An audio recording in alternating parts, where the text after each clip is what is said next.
So after our summer in Poland and Israel, we headed back to our home in San Diego and then hit the road towards Northern California to see the innovations and all the different inventions. We went to the National Heirloom Seed Festival for the third year in a row, where they have all the different varieties of seeds, thousands of different seeds from all over the world. Hey, I'm Jere Gettle, and I'm from Baker Creek Seed Company, and we're here at the National Heirloom Expo.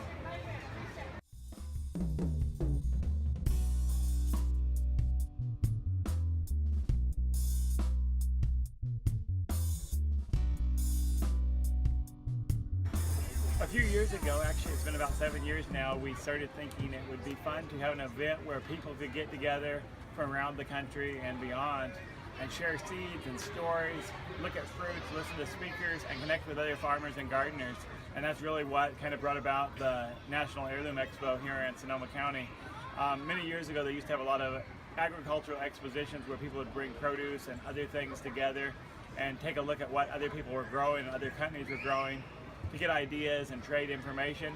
And they had become more and more corporate, and less for the small farmer and for the gardener. So that's what the Heirloom Expo is trying to fill, that gap for the small farmer, the organic farmer, the gardener who is really excited about heirloom varieties. And as far as Sonoma County, California, we thought it was a perfect location because there's so much produce in this area and so many small farmers, and also airports close by. So it was a great location and a beautiful fairgrounds here.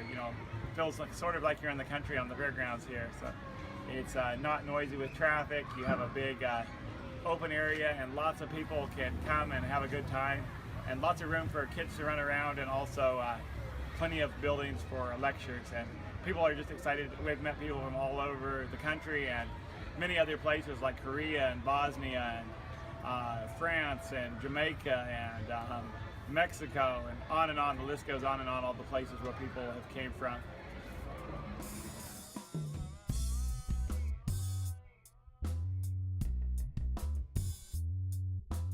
In about 1998, I thought I needed to put out a price list. I'd grown up knowing I wanted to someday, work in gardening, and also especially seed saving and selling seeds, even as a small child.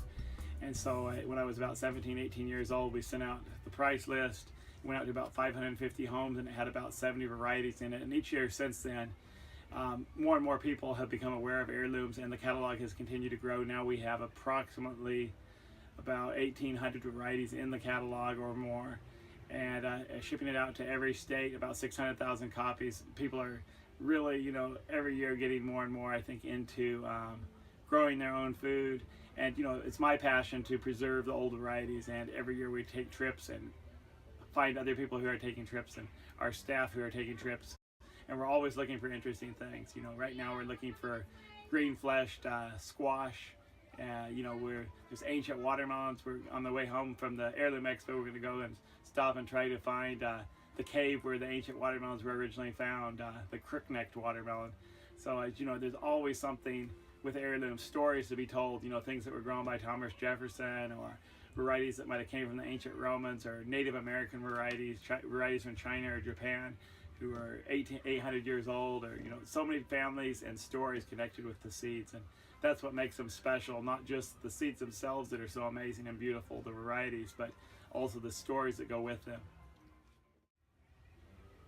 Yeah, I see heirloom seeds as a means for farmers, especially those into natural and organic, and people that are into permaculture, any type of farming where you're trying to do away with basic chemicals in your food supply. Heirlooms have an advantage simply because you can select varieties that are from climates similar to yours, or even varieties that might be local to your town. Like right here where we're at, there's varieties that were developed right here in this county.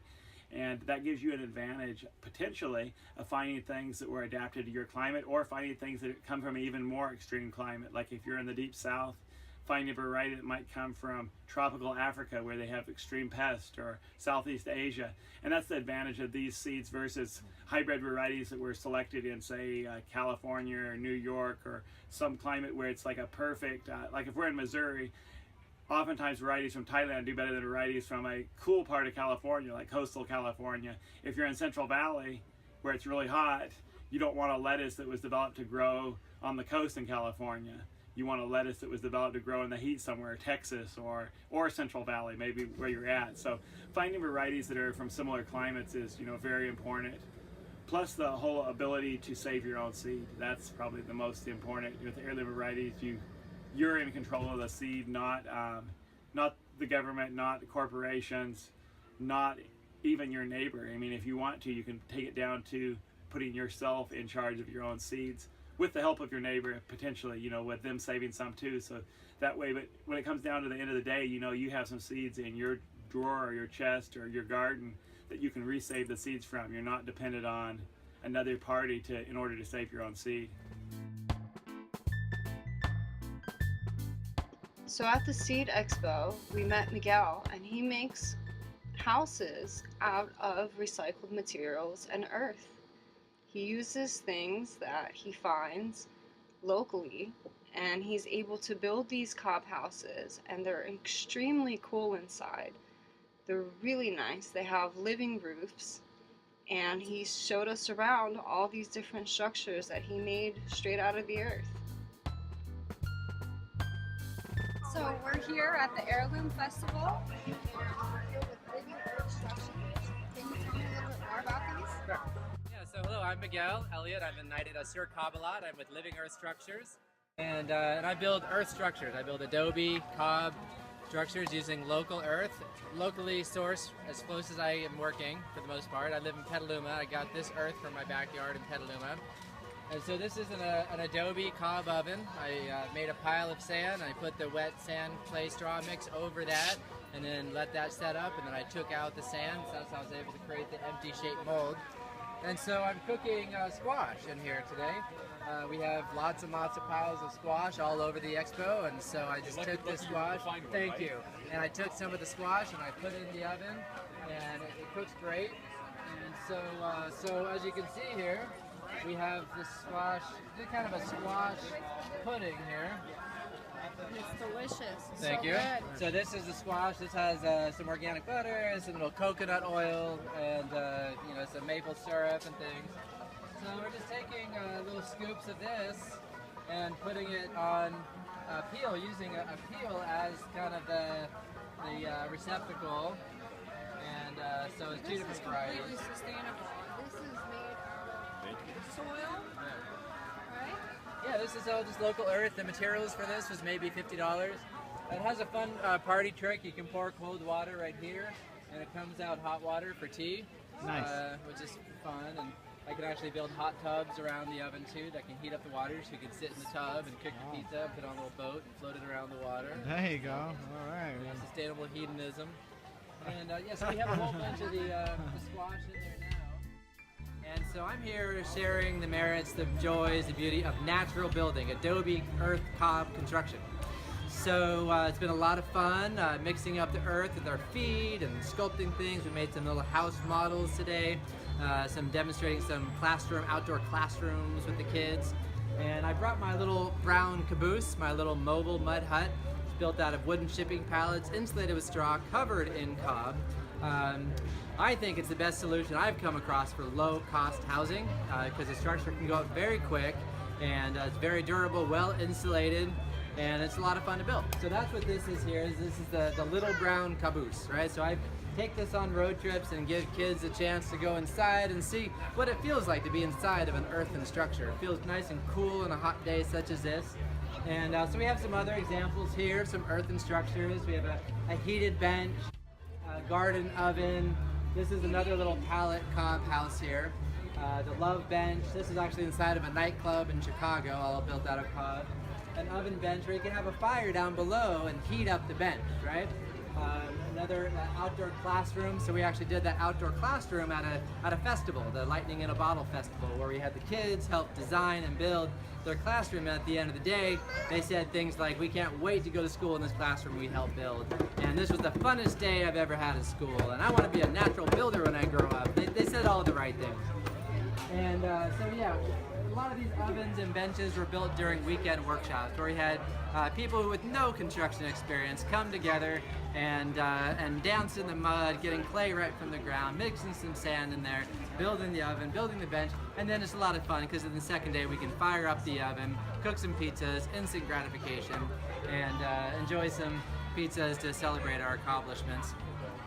And so then, yeah, so here is the sauna, right? Bill Cobb Library, Cobb shower, a palatable cob in there at the end. So a palatable cobbin, that's what I call these structures that are built out of pallets, insulated with straw, covered in cob.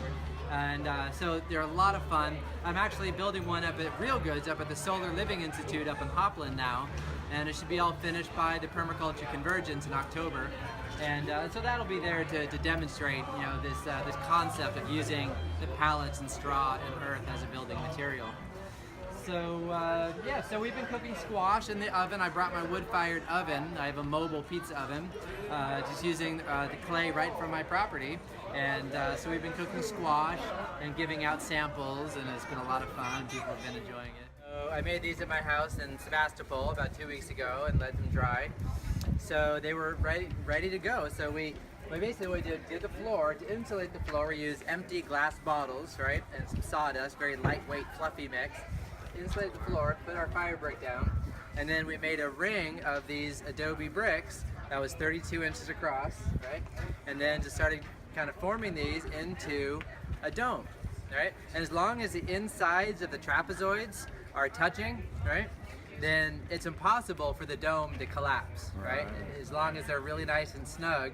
And so once we got to the top, the bricks were going upside down like that, but they were all touching on the inside, and so that's what kept them intact. And so then we're able to go ahead and put our insulation mix on today. The insulation is a mixture of perlite. It's about 70% perlite, clay, about 30% clay, lots of straw, a little bit of sand to help us sculpt it, because we're also sculpting like kind of beehive shape. So we did that, and now we're using this earth here. This is a really nice colored earth, nice red iron oxide into it in it naturally, and add a little bit of sand to it too. So this is 70% sand, 30% clay, and now we're just putting this over the beehive and using water to kind of smooth what we're putting on like that. And so we're gonna go ahead and fire this up tonight. Right? We're gonna fire it up tonight and then do some pizzas tomorrow night and cook squash, and I'll make a nice drawer for it so we can cook in there and use it for the convergence. Yeah.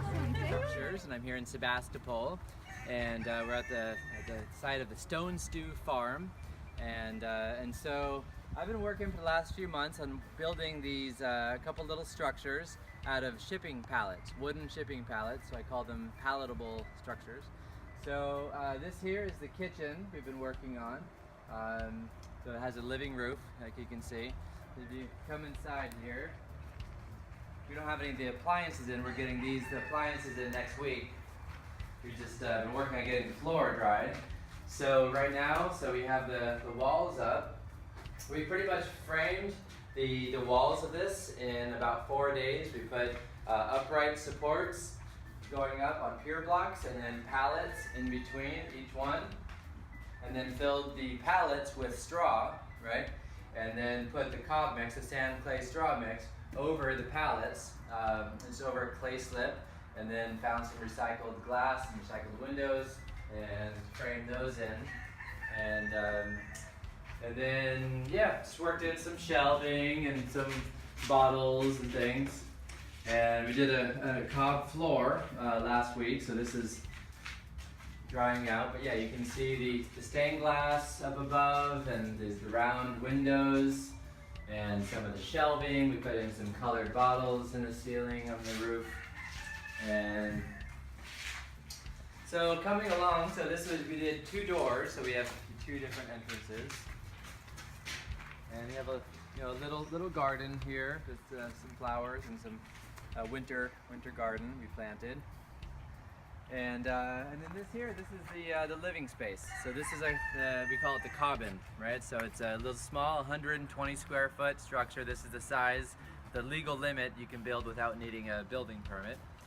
So this is also built out of pallets, you know, just wooden shipping pallets. The cost of it was certainly less than $800 to build it for materials, and it took about 2 months to build. So I can show you a little inside. We have succulents growing on the roof, just because those are easiest to tend to. We'll probably get some strawberries in the spring. So you can see the inside.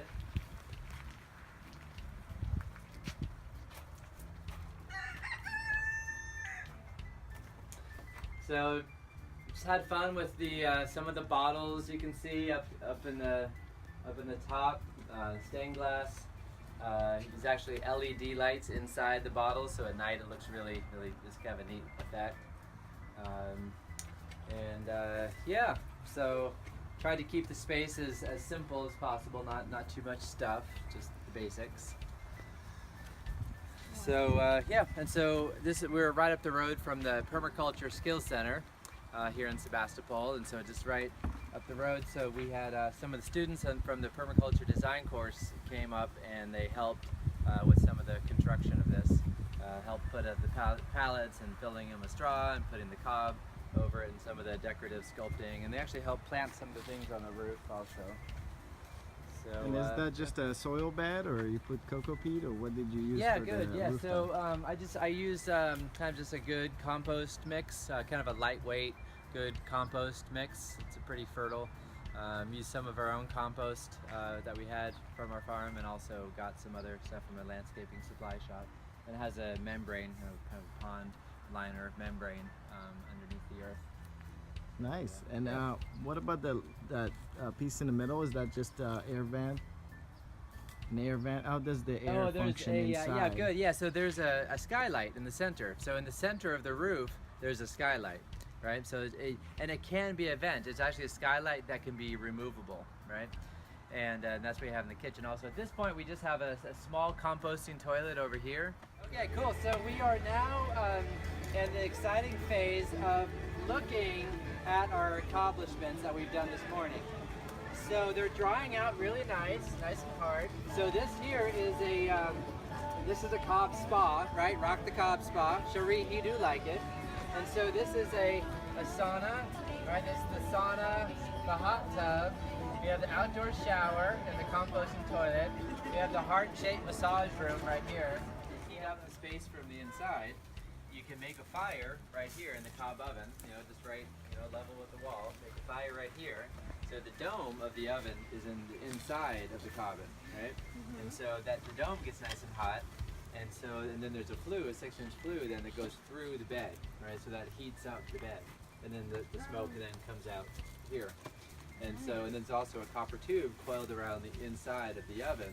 So when the oven's hot, if they want tea, you can just pour cold water through the copper tube, and it'll come out hot water instantly for tea. Here's the bathroom. So you can come in here and check this out. And we can actually see the inside from here. Okay. So there's like a little opening here, you can just kind of peek in. But yeah, this is we have a composting toilet here. And then here, so this is a little bird bath sink here. And yeah, and we have our water, so we have, so it's a nice shower space, right? So you can come here, take a shower, water just kind of drains right out on the floor. A little kitchenette unit. Wow. So this has a nice little, If I didn't have nice the little RV, I functional, wouldn't want to live here. a little sink in it. It's got the stove. It's got a fridge. It's got all some basic utilities, and so this is made out of pallets, right? So this is wooden shipping pallets filled with straw covered in cob. So we call this a palatable kitchen. Right? Nice. Yeah. So it has a lime wash on it. And then we just kept the top open, so just let more ventilation in here. Right, so this is the sauna. So we call this the Mayan home dome, kind of a Mayan sauna. So with this, you make it as a barrel out here. Then you make a fire from the outside of the barrel. And so the barrel gets really hot. It takes about a half hour for the barrel the sauna to get really hot. and then you put water on the barrel and it steams up. Nice. Yeah. Yeah, so it serves as an outdoor fireplace too. So we can make a fire in there, and then the whole seating area will get nice and warm. It gets really warm, huh? And yeah, so you can do hot water tea. You can pour cold water here into the eye, and it'll coil around inside. Come out hot water for tea. Oh, nice. So this is actually how I do hot tubs also. So I've done ovens with an enclosed space filled with water, with a pump in the water. The water will be pumped through the oven, come out hot, and a second copper tube is inside the fire, and then that heats up the water from below. So in about 3 hours, all this water in the tub is nice and hot. So you can sit in the tub, take your pizza, and then take it out, put on a little boat, and float it on the water while you're soaking in the tub. Nice. Yeah, and it's plaster and seal the cob really well. I like This is that all made out idea. of adobe, right? So this is all just adobe right from the field. I made about, 100 adobe bricks up in the field. Just spent an afternoon making bricks, and then piled them up, and then did a lime plaster. So we did this, 2007, 8, so almost 10 years ago now. Wow. Yeah.